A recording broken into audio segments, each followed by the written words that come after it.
para la muerte. Por eso quiero que usted atento a este panorama completo que está ahí en San Lucas 22. San Lucas 22. Quiero que revise desde el 1. Estaba cerca la fiesta de los panes sin levadura, que se llama la Pascua. Eso lo hablábamos ayer. Y los principales sacerdotes y los escribas buscaban cómo matarle, porque temían al pueblo. Y dice ahí la escritura: y entró Satanás en Judas. Y entró Satanás en Judas, por sobrenombre Iscariote, el cual era uno del número de los 12. Y este fue y habló con los principales sacerdotes y con los jefes de la guardia de cómo se lo entregaría. Ellos se alegraron y convinieron en darle dinero, y él se comprometió y buscaba una oportunidad para entregárselo a espaldas del pueblo. Llegó el día de los panes sin levadura, en el cual era necesario sacrificar el cordero de la Pascua.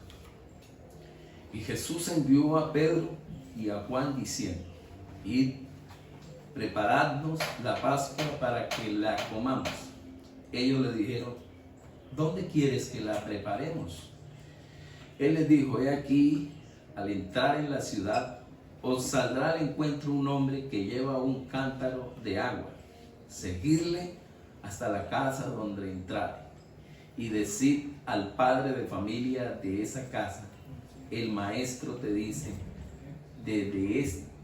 ¿dónde está el aposento donde he de comer la Pascua con mis discípulos? Entonces él os mostrará un gran aposento, alto, ya dispuesto, preparad allí. Fueron pues y hallaron como les había dicho, y prepararon la Pascua. Cuando era la hora, se sentó a la mesa y con él los apóstoles, y les dijo: cuánto he deseado comer con vosotros esta Pascua antes que padezca, porque os digo que no la comeré más hasta que se cumpla en el reino de Dios. Y habiendo tomado la copa, dio gracias y dijo: tomad esto y repartidlo entre vosotros, porque os digo que no beberé más del fruto de la vid hasta que el reino de Dios venga.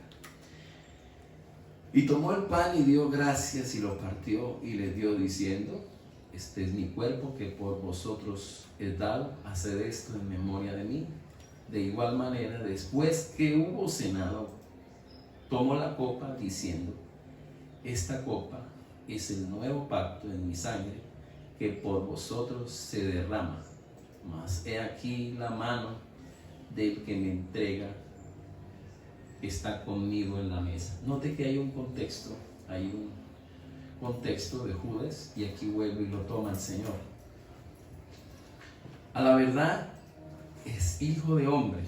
A la verdad el Hijo del Hombre va según lo que está determinado.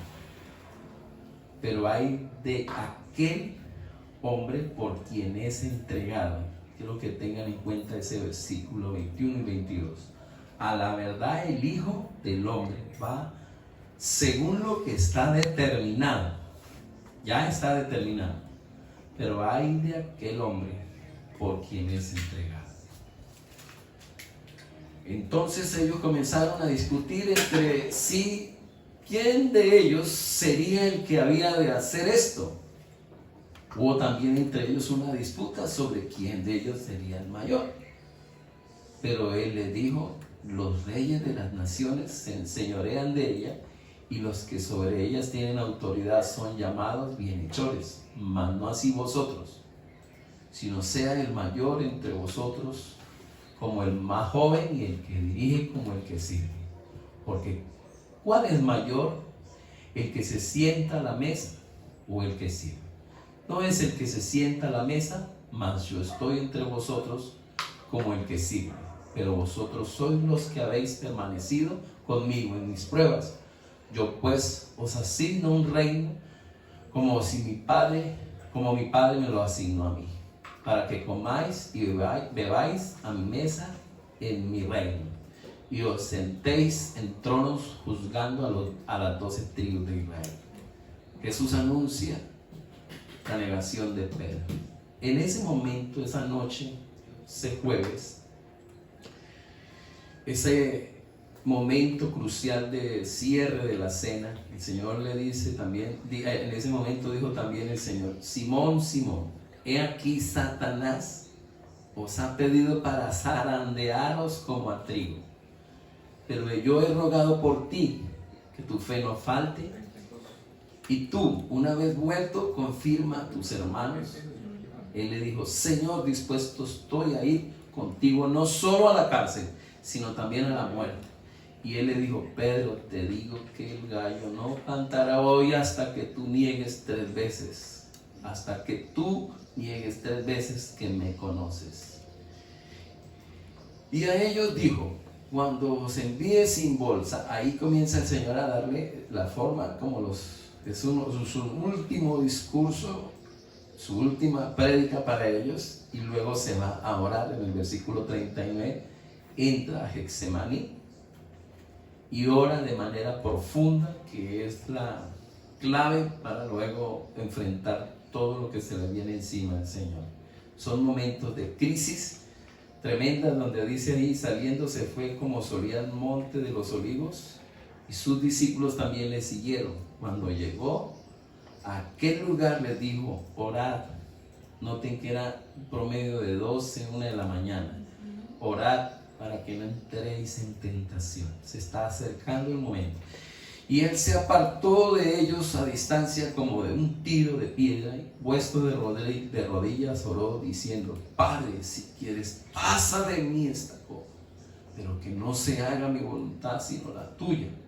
Y se le apareció un ángel del cielo para fortalecerle. Y estando en agonía, dice, oraba más intensamente. Y era su sudor como grandes gotas de sangre que caían hasta la tierra. Cuando se levantó de la oración y vino a sus discípulos, los halló durmiendo a causa de la tristeza. Y les dijo: ¿por qué dormís? Levantaos y orad para que no entréis en tentación. Mientras él aún hablaba, se presentó una turba, y el que se llamaba Judas, uno de los 12, iba al frente de ellos y se acercó hasta Jesús para besarle. Entonces Jesús le dijo: Judas, con un beso entregas al Hijo del Hombre. Un beso que selló la muerte del Señor. Viendo los que estaban con él, lo que había de acontecer, le dijeron: Señor, ¿heriremos a espada? Y uno de ellos hirió a un siervo del sumo sacerdote y le cortó la oreja derecha. Entonces, respondiendo, Jesús dijo: basta ya, dejad. Y tocando su oreja le sanó. Y Jesús dijo a los principales sacerdotes, a los jefes de la guardia del templo y a los ancianos que habían venido contra él: como contra un ladrón habéis salido con espada y palos, habiendo estado con vosotros cada día en el templo. No extendisteis las manos contra mí, mas esta es vuestra hora. Esta es vuestra hora y la potestad de las tinieblas. Y ahí comienza todo lo que se le viene a nuestro gran Rey y Salvador. Cuando miramos todo el panorama de la pasión, miramos todo ese contexto, todas esas sensaciones que hay en la pasión del Señor, quiero que a través de esta palabra podamos tener una panorámica, podamos hacer preguntas al texto. Y cuando miremos a Judas, quiero que miremos a todos estos hombres que cometieron el pecado más atroz que ha existido sobre la tierra, el pecado más espectacular que ha existido sobre la tierra, es el asesinato de nuestro Señor Jesucristo. Por eso yo quiero que a través de esta palabra podamos responder algo así, como mi título lo tengo hoy, es la cruz, la obra maestra del Padre. Vuelvo y repito, mi título hoy es la cruz, la obra maestra del Padre. ¿Cómo fue que Dios conquistó el pecado? ¿Cómo es que Dios conquistó nuestra salvación?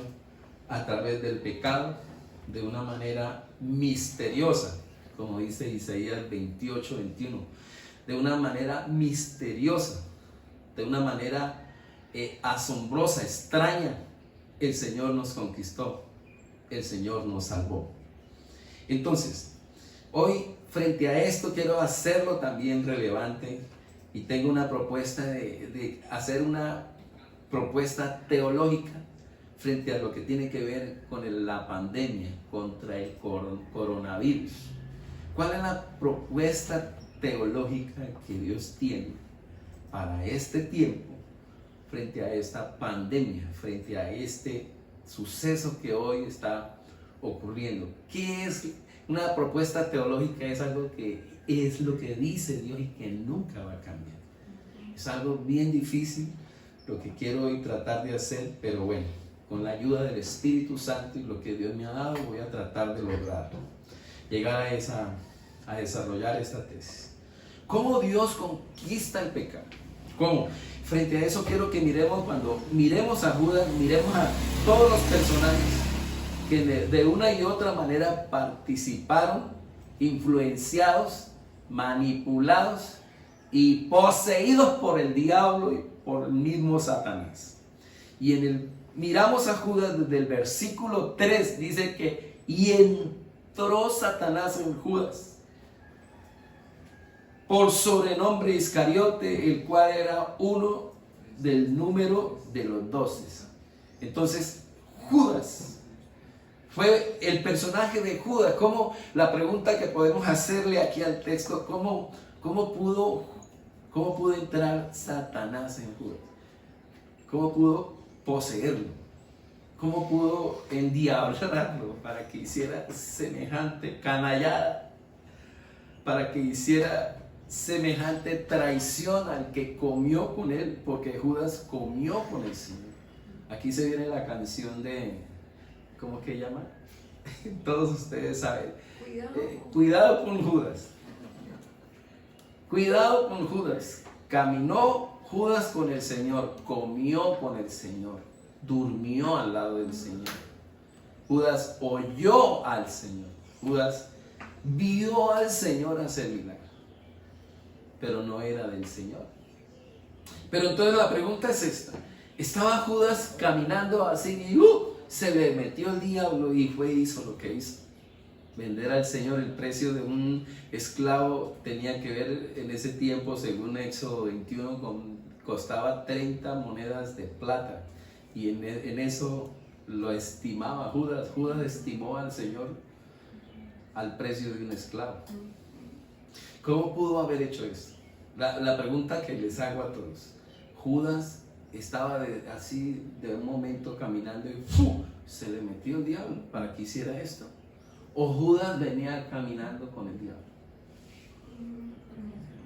o Judas ya venía caminando con el diablo. Lo mismo podemos decir estos soldados maquiavélicos que cogieron al Señor y le hicieron esa parodia de burla, de bullying al Señor.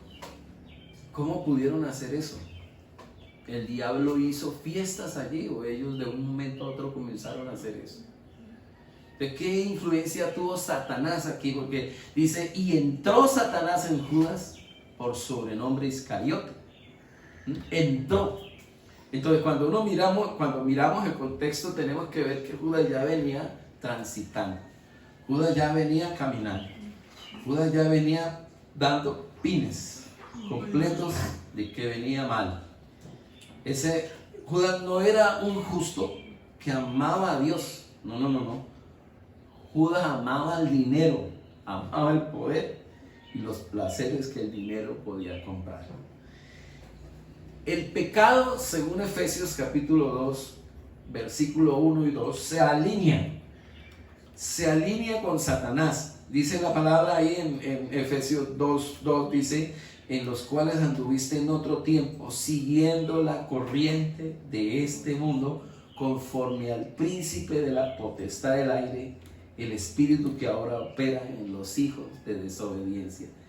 El diablo se alinea siempre al pecado. Así que Satanás estaba metido en todos los soldados, en Herodes, en Pilato, en todos estos personajes, y especialmente en Judas, que hizo esto.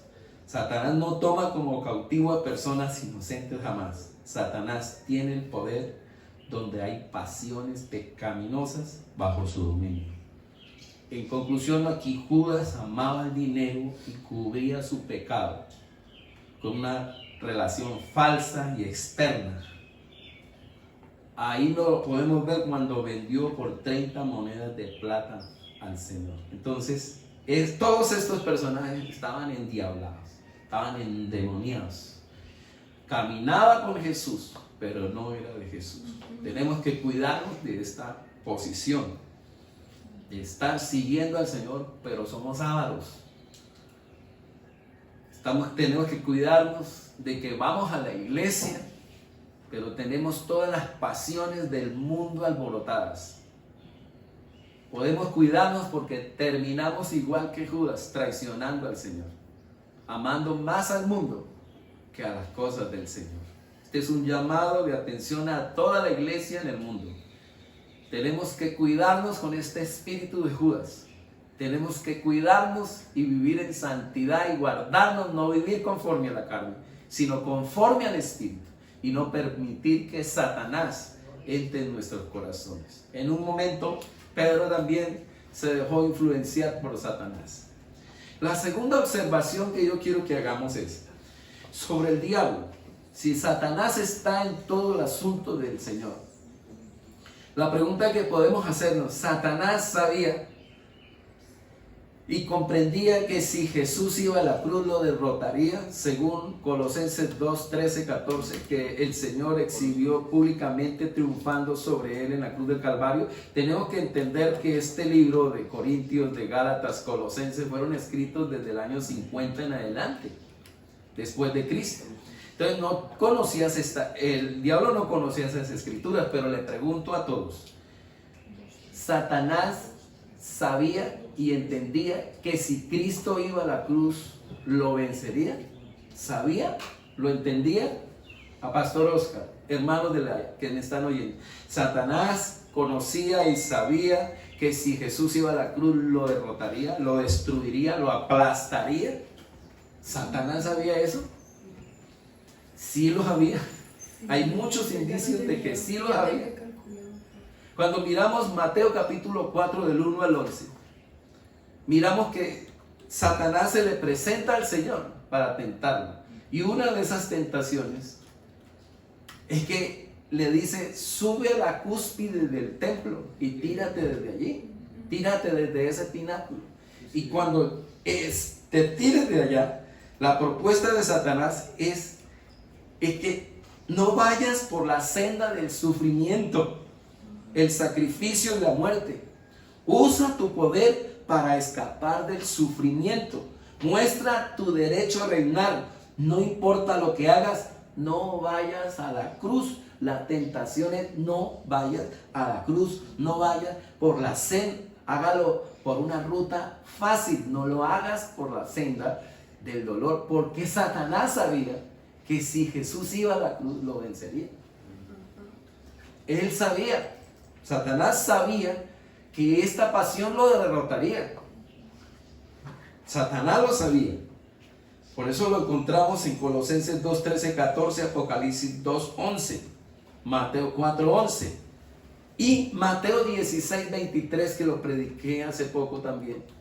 Cuando el Señor le dice a los apóstoles, les presenta el proyecto de la iglesia y luego les dice: pero me es necesario ir a Jerusalén y padecer mucho por los escribas y los fariseos. Me van a dar tanto, me van a maltratar tanto que me van a matar y luego voy a resucitar. En el momento Pedro se levanta. En el momento Pedro dice: no, esto jamás te acontezca.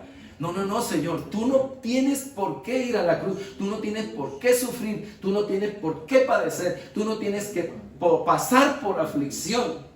Y en el momento en que Pedro le está diciendo eso, el Señor se levanta y le dice: apártate de mí, Satanás. El que estaba hablando por la boca de Pedro era el diablo.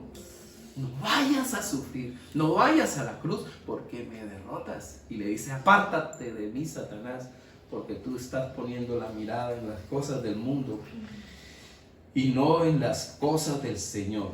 Aquí corrobora de que Satanás sabía que si Jesús iba a la cruz lo derrotaría. Por eso la obra de Satanás era evitar que el Señor fuera a la cruz, porque eso sería su derrota. Pero entonces, ¿por qué entra en Judas y cambia su plan, Pastor Oscar? ¿Por qué entonces, si sabe Satanás que si Jesús va a la cruz lo derrota, por qué entra en Pedro para traicionar a Jesús y venderlo y matarlo? ¿Qué pasó? ¿Cambió de plan el diablo? ¿Cambió de planes? ¿Cambió de pensamiento? Satanás se da cuenta. Esta es mi respuesta. Satanás se da cuenta que sus esfuerzos por alejar al Señor de la cruz son fallidos totalmente. Son fallidos. En conclusión, ¿qué hace entonces el diablo? Escúchenme en esto. Si no puedo detenerlo, voy a hacer que sufra. Voy a hacer que padezca horriblemente, dolorosamente, desgarradoramente, a lo máximo de lo que me sea posible. Le voy a hacer la vida, o su plan, o el plan del Dios Todopoderoso, el plan del Padre, lo voy a hacer que padezca al 100%. Así que cuando el Señor es atrapado, dice: llegó la hora, llegó el momento de las tinieblas, háganme, vengan contra mí. Y es ahí donde el Señor se entrega. Si no va a Getsemaní, yo creo que el Señor no soporta todo lo que iba a hacer. ¿Ah? Amén. Entonces, le hizo tanto daño como pudo. Por eso la palabra dice desde Génesis que la simiente, la serpiente lo heriría en el calcañar, pero Dios le iba a acertar un golpe en la cabeza que lo iba a aplastar. Desde Génesis está predestinado, está pronosticado, está profetizado el dolor y la aflicción de nuestro Salvador. Entonces se vendrían pecados atroces. De lo que más me da a mí, me enerve, es esta actitud de Judas el traidor y la de los soldados que se burlan del Señor. Bien, como tercera observación, como tercer papel, porque el primer papel es el de Judas y todos los personajes. El segundo papel es el de Satanás. Y dejamos aquí claro que el diablo lo tiene claro. Le voy a hacer la vida cuadritos. Por eso va de principio a fin. Dice: ya no puedo detener lo que vaya a la cruz, entonces lo voy a detener por la vida del dolor. Esto es bueno que comprendamos todos, ¿no? Los que padecemos y sufrimos y los que hoy en día no comprendemos. Y aquí voy estableciendo la teología que quiero dar frente al coronavirus. No queremos que sufra el Señor. Y el Señor le dice: apártate de mí, Satanás. No queremos que esta tierra sufra. A veces oramos y es lo que queremos, Señor. Que nuestra iglesia no sufra, que nuestro país no sufra, que el mundo no sufra. Pero a través del sufrimiento vino la salvación. Mi teología es esta: a través del sufrimiento, a través del miedo y el temor, se está produciendo salvación. ¿Qué se estaba protegiendo? ¿Qué se estaba tejiendo detrás de este suceso? ¿En dónde está la mano preciosa de nuestro Padre Celestial en este caso? Y esa es la tercera observación. El papel de Dios. ¿Cuál es el papel de Dios en el asesinato de su hijo? ¿Qué nos muestra la palabra? ¿Qué es lo que nos dice a través de las Escrituras el Señor? ¿Cuál es el papel de Dios? ¿Dónde estaba Dios cuando Judas estaba haciendo esto? ¿Dónde estaba Dios cuando estos soldados golpearon al Señor con una vara, le pusieron una corona de espinas? ¿Dónde estaba el Padre? ¿Dónde estaba Dios? ¿Por qué no lo defendió? ¿Dónde estaba Dios en el momento en que se burla Caifás, Anás? ¿Dónde estaba el Señor cuando le meten? ¿Dónde estaba el Padre? ¿Dónde estaba Dios? Dios mío, dice una de las palabras que el Señor suelta, una de las frases que el Señor suelta en la cruz, es Dios mío, ¿por qué me has desamparado? ¿Dónde estaba Dios? Y muchos creemos o pensamos que son momentos donde el Señor pasó por alto, no estaba ahí, no estaba en el asunto, no estaba presente, como muchos de nosotros creemos que en nuestros sufrimientos no está Dios, cuando se está tejiendo la obra maestra de nuestro Dios. La obra maestra de nuestro Dios está aquí.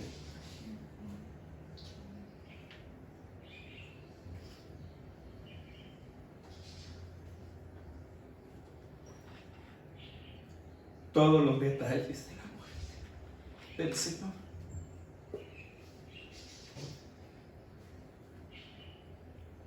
Todos los detalles de la muerte del Señor fueron profetizados cientos de años atrás. En el Salmo 118, 22, que se conecta con Mateo 21, 42, Jesús debía ser desechado por todos.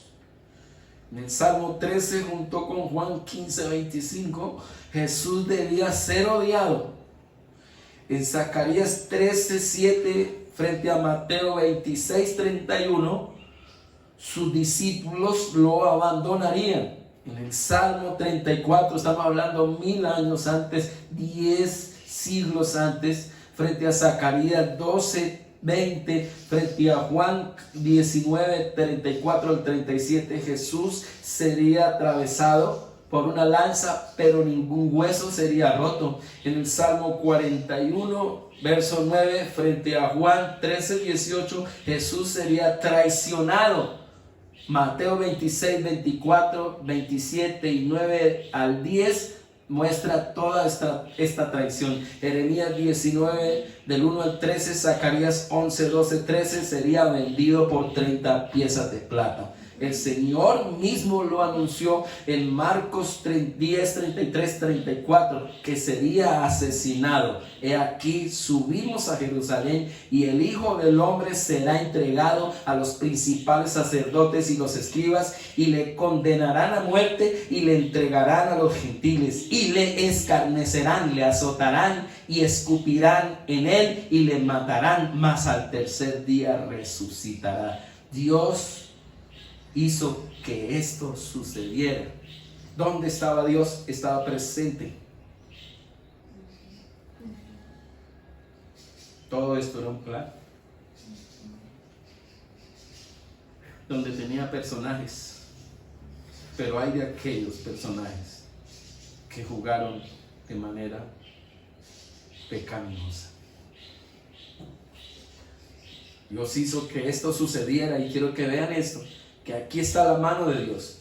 Y al mismo tiempo quiero que plantar esta teología frente al coronavirus. La mano de Dios está sobre este asunto que está pasando en el mundo. Dios está presente. Dios no está ausente ni en la muerte de su Hijo, ni está ausente hoy en esta pandemia.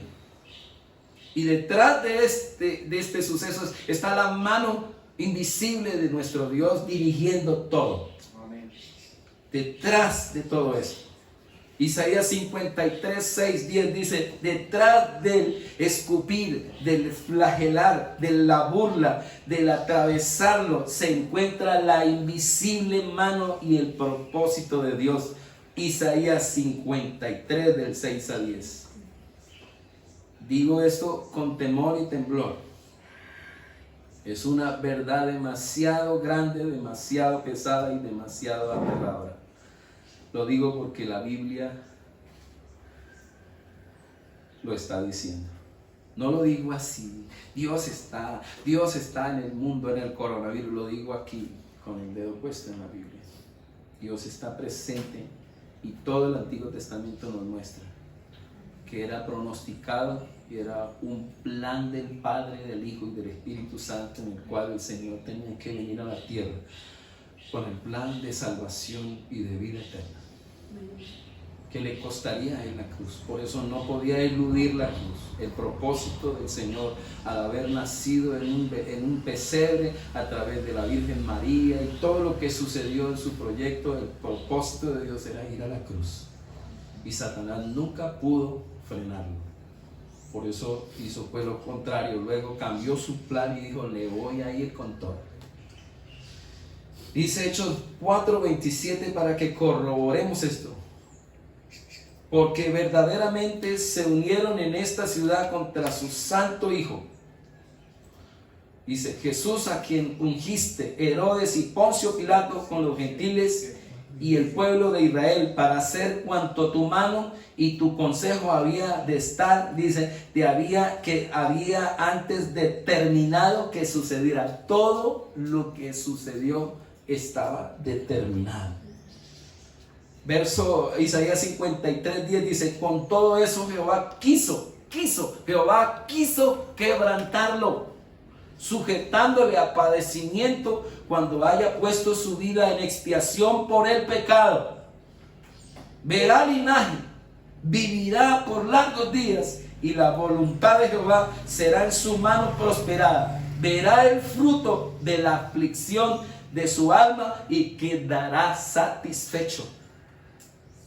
El Padre queda satisfecho frente a este proyecto, plan. Cuando nuestro Dios, nuestro Salvador, muere en la cruz, queda satisfecho. Entró la salvación al mundo entero y llevará las iniquidades de ellos. ¿Por qué nos debe de importar esto a usted y a mí? ¿Por qué es tan importante estos tres papeles? Y más el de nuestro Dios, el Padre.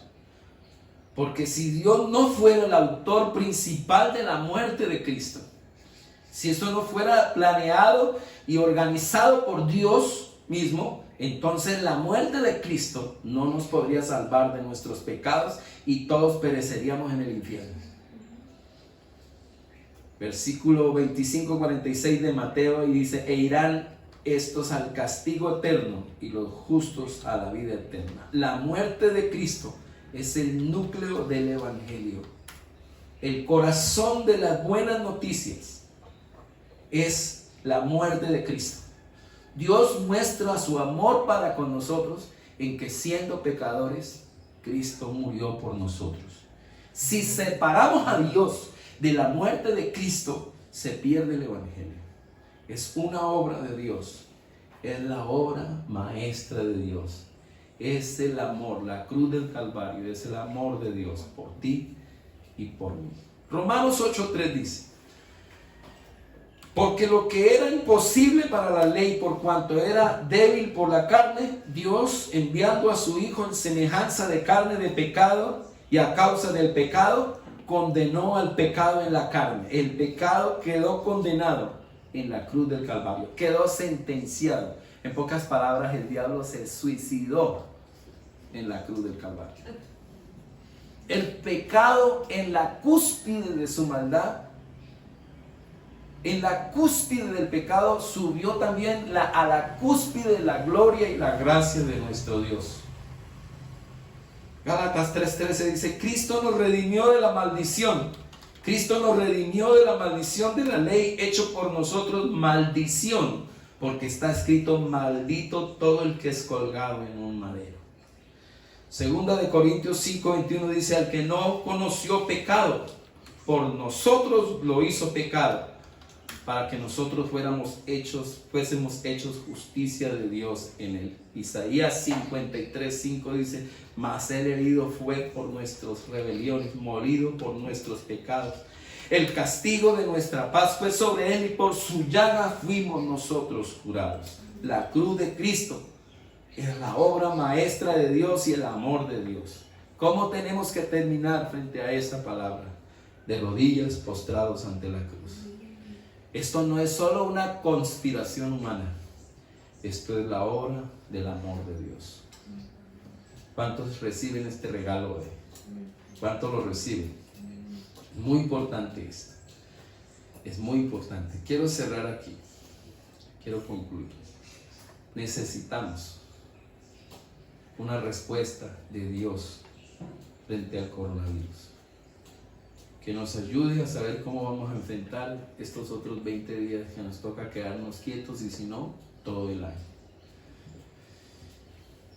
La oración, hemos venido diciendo cómo orar como conviene. Si el sufrimiento es el guión del Señor, está dentro del guión del Señor y está dentro del guión del cristiano, el pastor debe de ayudar a su congregación actual a sufrir bien. Con esta verdad teológica en la mente, en el corazón y en el alma, vamos a sufrir menos, porque la verdad nos hará libres. Dios está presente en este coronavirus. Y así como estuvo presente en la muerte de nuestro Salvador para dar vida eterna, así también está presente en este virus tan insignificante, tan nada, que nos tiene a todos arrumados o aislados en nuestras casas. Dios está y tiene un plan de salvación para ti y para mí. Este es un tiempo para que nos arrepintamos. Este es un tiempo para que busquemos al Señor. Este es un tiempo para pedir perdón. Este es un tiempo para dejar la altivez, el orgullo. Este es un tiempo para quitar de nosotros todo pecado encima y decirle: Señor, perdónanos. Él tiene todo el poder. Dios en su grandeza tiene todo el poder. Él no está asustado. Él no está en este momento desequilibrado. Él no está desactualizado. Él no está diciendo: ángeles, necesito que encuentren la vacuna, el antídoto contra el antivirus o contra el coronavirus. Dios no está haciendo eso. Dios tiene todo bajo control. Tuvo bajo control todo el panorama de la pasión del Señor. Todo lo tenía planeado. Todo estaba organizado para salvarlo a usted y a mí. Quiero decirle que Dios tiene organizado todo este momento, y Dios está hoy entrando a su corazón a través de estos medios. Estamos evangelizando a más de 2,000, 3,000 personas a nivel mundial, cosa que no podíamos hacer. Todos los pastores estamos predicando. Yo bendigo a todos los pastores que están abriendo la Biblia y predicando en este momento y llevando el Evangelio. Bendigo a todos los que están afuera de sus casas, llevando también, trabajando y al mismo tiempo llevando esta palabra a todos los corazones. Bendigo a todos los que comparten este link para que la palabra de Dios llegue a sus corazones.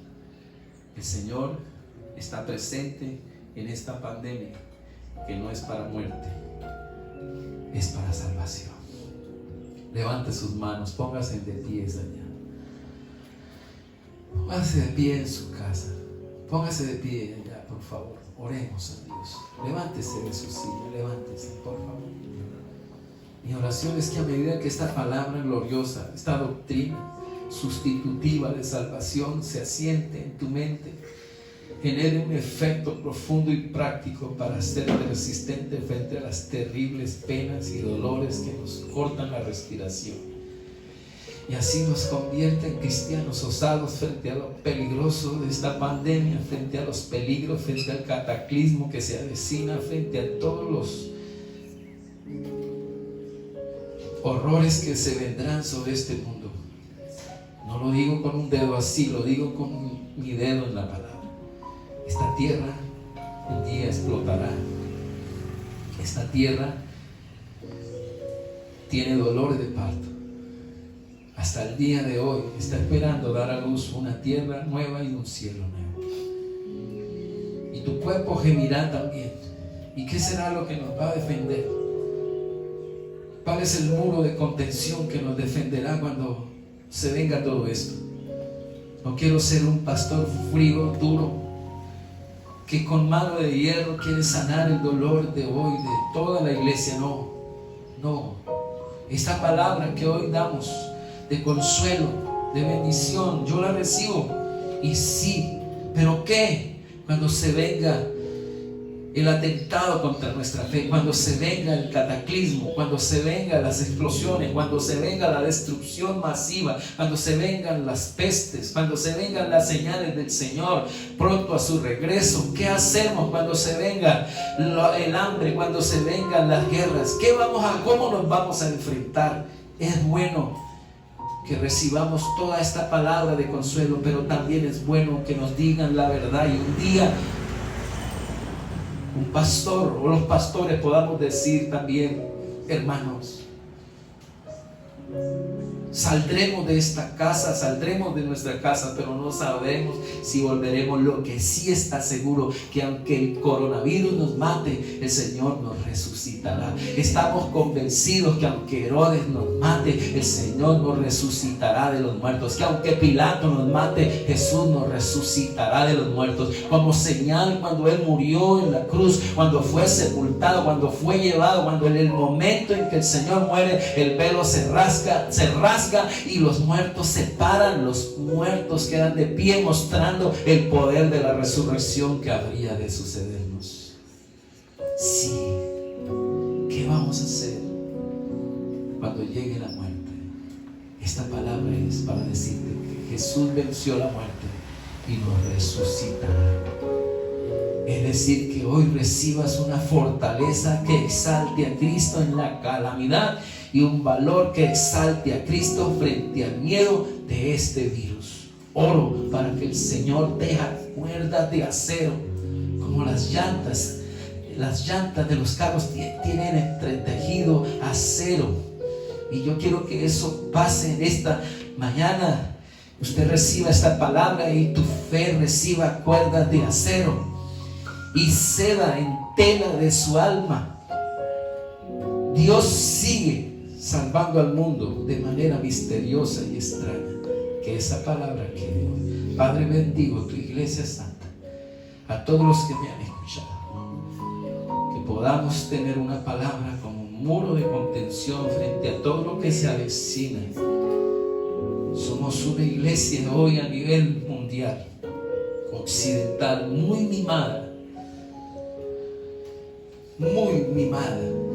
pero ¿cómo vamos a enfrentar los momentos que se vendrán? Solamente con la doctrina, con la palabra, con la verdad que tú nos has dado. Señor, bendigo a cada familia de las que están hoy escuchando tu palabra. Yo oro con todo mi corazón para que hayan recibido esta palabra en sus corazones. Dios está presente, amada iglesia. Dios está presente.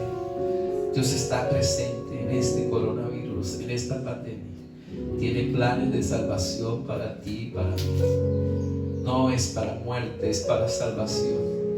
No es para muerte, es para que tú no confíes en tus propias fuerzas.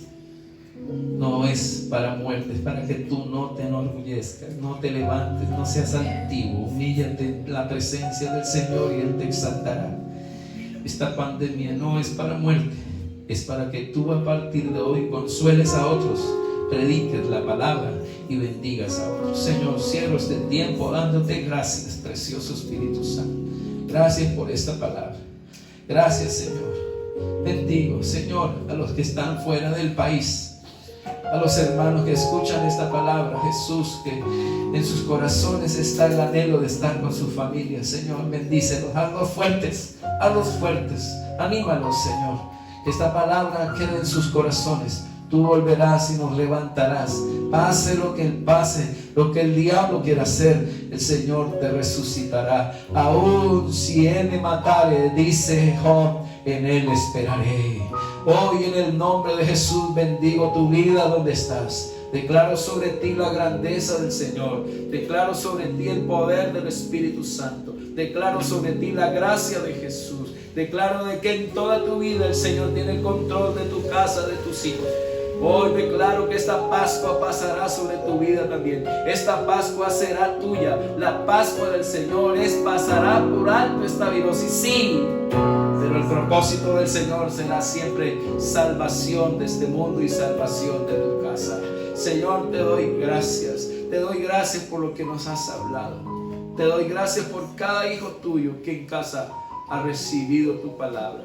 Gracias, Señor, por esa obra maestra de salvación que hiciste en la cruz.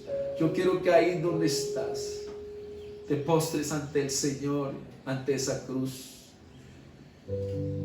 y le digas a Dios: gracias por hacer esta obra misteriosa, esta obra asombrosa, esta obra extraña para salvar al mundo entero.